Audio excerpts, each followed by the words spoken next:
Сәлеметсіздер ме, құрметті оқушылар? Дәл қазір бізге мынадай есеп берілген екен, берілген нүктелердің арақашықтығын тап дейді. Енді мынаны өздеріңіз шығарасыздар. Біз қазір мынаны шығарып көреміз. Бұл тура жазықтықтағы, біз айттық кеңістіктегі нүктелер үшін жазықтықтағы барлық ережелер орындалады.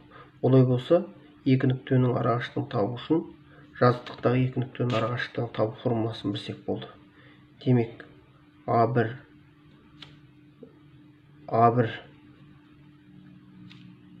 A2 арақашықтығын табу үшін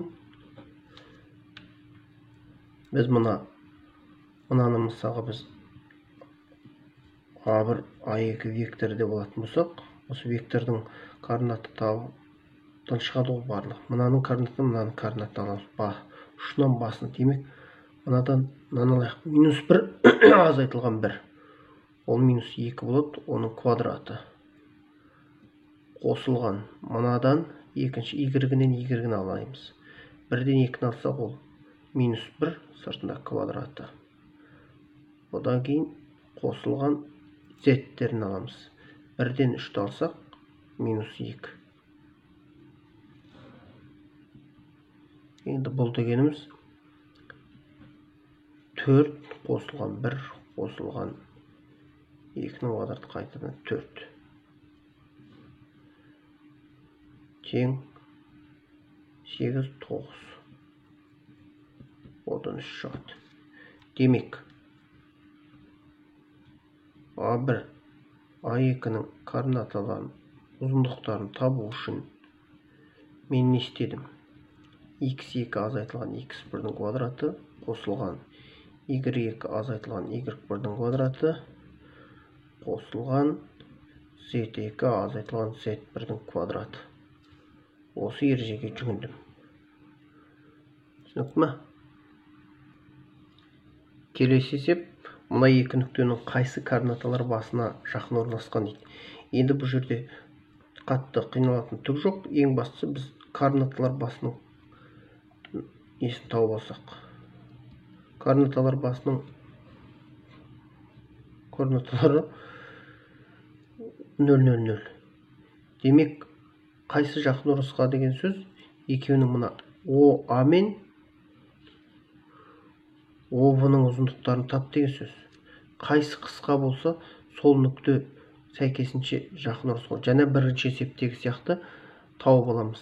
Демек, бұл оңай, себебі бұл радиус вектор болып тұр. Басқаша айтқан кезде, мысалы, мынау координаталар басы болса, О болса, мынау А, мынау Б деген сияқты. Демек, мынадан аламыз. А нүктесін 2-ден 0-даса 2, оның квадраты, қосылған 1-дің квадраты, қосылған 5-дің квадраты. Енді бүйтіп жаза салуым болады, себебі 0-даса қайтыр солар. Демек, мынау 4-ке 25 қоссақ 29, 4, 29, 30, мынау 30 болып тұр. Бұның ұзындығы табақ. Мынадан алатын болсақ, мынаны -2-ның квадраты, қосылған 1-дің квадраты, қосылған 6-ның квадраты. Демек, мынау 4, 4-ке 36-ны қоссақ 40, 41. Демек, OA-ның ұзындығы түбірасты 30, OB-ның ұзындығы түбірасты 41. Демек, А нүктесі жауабына нүктесі координаталар басына жақын орналасқан.